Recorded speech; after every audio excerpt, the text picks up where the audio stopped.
네, 안녕하세요. 오늘 소개해드릴 시계는 시티즌 시계고요. NY0090-86 이 모델입니다. 아시아 한정판 모델이고요. 라인업을 좀 소개를 해드리자면 이 제품 같은 경우는 이제 금색이 살짝 들어간 다이얼과 베젤은 검은색인데 금색이 살짝 들어간 모델이고요. 그리고 이제 베젤 쪽이 푸른색 모델도 있어요. 그리고 아예 줄 쪽이 콤비인 모델도 있고 처음부터 러버로 출시된 모델들도 있습니다. 되게 다양하게 리미티드 에디션이 나왔는데 보통 이제 하이엔드에서 리미티드 에디션을 나올 때는 거의 이렇게 다양한 라인업을 구축하진 않거든요. 하지만 아무래도 이제 좀 시티즌이라는 브랜드 자체가 이름이랑 비슷하게 좀 서민적인 이미지이기도 하고, 그리고 제품이 워낙 많잖아요. 그러다 보니까 이제 리미티드 에디션 또한 조금은 폭넓게 이렇게 라인업을 구축해 준 게 아닌가 싶습니다. 그래도 처음에 출시될 때 인기가 되게 많아서 지금도 좀 많이 찾는 그런 제품으로 알고 있거든요. 이 시계를 처음 봤을 때의 느낌은 아시아 한정판이라서 그런지 기존의 시티즌에서 만들어주는 그 크기보다는 조금은 작게 만들어준 것 같아요. 대부분 시티즌 다이버워치는 43에서 5 사이가 많거든요. 하지만 이 제품 같은 경우는 42mm입니다. 그리고 조금 동글동글해서 그런지 약간은 귀여운 듯한 형상을 좀 가지고 있었고요. 이런 베젤 같은 것도 좀 뭉툭하게 좀 이렇게 좀 큼직큼직하고 좀 뭉툭하게 좀 가공을 해준 것 같은 느낌이 듭니다. 줄 쪽의 마감 같은 경우는 상당히 훌륭했어요. 이런 틈이 거의 보이지 않을 정도로 SKX007이나 뭐 이런 것과 비슷한 가격대, 조금은 더 비싸죠. 크지 않은 가격대에서 이 정도의 마감은 상당히 괜찮다고 좀 말씀을 드리고 싶어요. 거의 유격이 없거든요.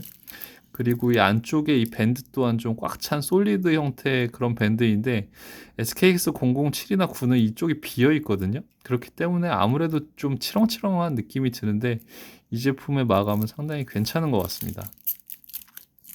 하지만 좀 아쉬운 부분은 버클 쪽인데 시티즌에서도 보통 이런 다이버워치 같은 경우는 버클을 이중으로 해주거든요. 하지만 이 제품 같은 경우는 그냥 다이버워치 말고 일반 시계에 많이 써주는 그런 버튼형 버클 타입인 거를 볼 수가 있고요. 그냥 디버클이었으면 훨씬 나았을 이중 버클이었으면 훨씬 나았을 것 같네요. 네.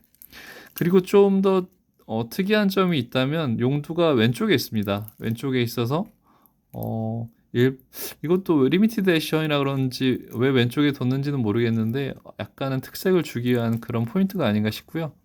그래서 이렇게 용두를 풀 수가 있고 이 상태에서 보통 이제 시계 태엽을 감을 때 시계 방향으로 감잖아요. 근데 이 제품은 반대입니다. 시계 반대 방향으로 이렇게 감아주면은 태엽이 감기는 그런 방식이고요.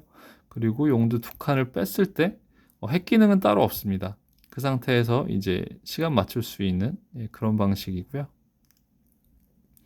그리고 용두를 한 칸 살짝 뺐을 때 돌리면 아시아 한정판이라 그런지 약간 일본을 생각한 것 같네요. 그 다음번 이제 그 요일창이 그 한문으로 나온 걸 볼 수가 있고요. 그 다음에 이제 영어로 지원되는 거 볼 수가 있습니다. 그리고 또 이제 시계 방향으로 돌리면 날짜 돌아가는 거 보실 수 있고요. 그리고 넣을 때는 이렇게 누른 상태에서 네, 손으로 누른 상태에서 시계 반대 방향으로 감아주시면 됩니다.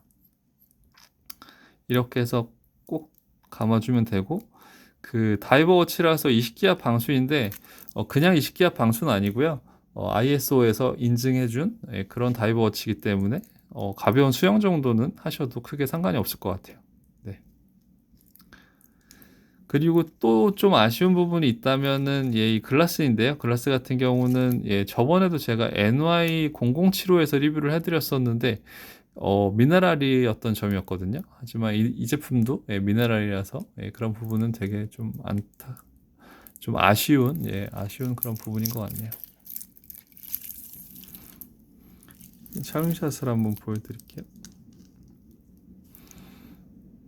러브 트러그가 상당히는 아니고 좀 짧은 편입니다. 그래서 42mm의 다이버 워치인데도 제가 손목이 17.5인데 제 손목에 러그 투 러그가 좀 들어오는 거의 들어오거든요.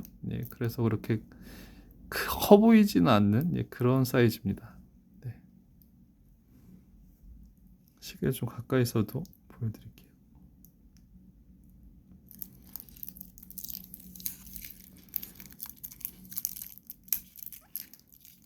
두께 같은 경우는 12.6mm인데 실제로 나온 스펙보다는 상당히 두꺼워 보이거든요. 거의 뭐 한 13, 14 이 정도는 돼 보이는데 스펙에 나온 미리수는 12.6mm입니다. 네. 그리고 다이버 워치이기 때문에 베젤은 한 방향으로 돌아가는 단방향으로 돌아가는 타입이고요.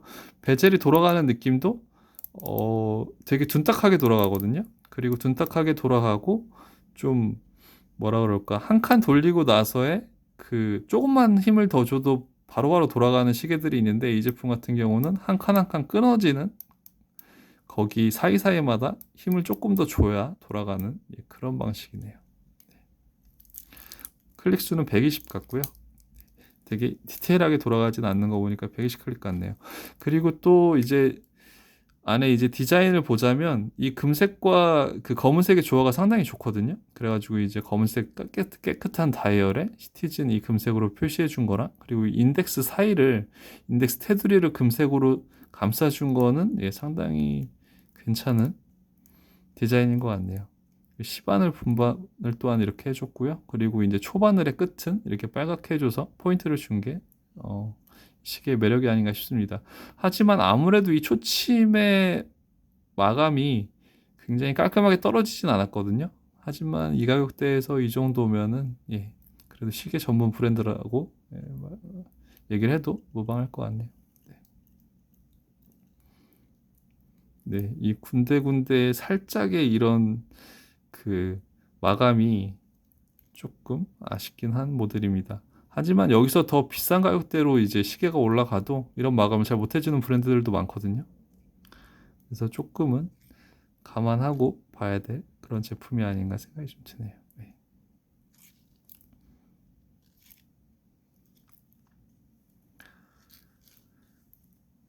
네, 이렇게 해서 오늘은 시티즌 아시아 한정판 모델을 리뷰를 해드렸고요. 다음번에 또 기회가 된다면 다른 색상 컬러도 리뷰를 해드리도록 할게요. 네, 오늘 리뷰는 여기까지 마치도록 하겠습니다. 감사합니다.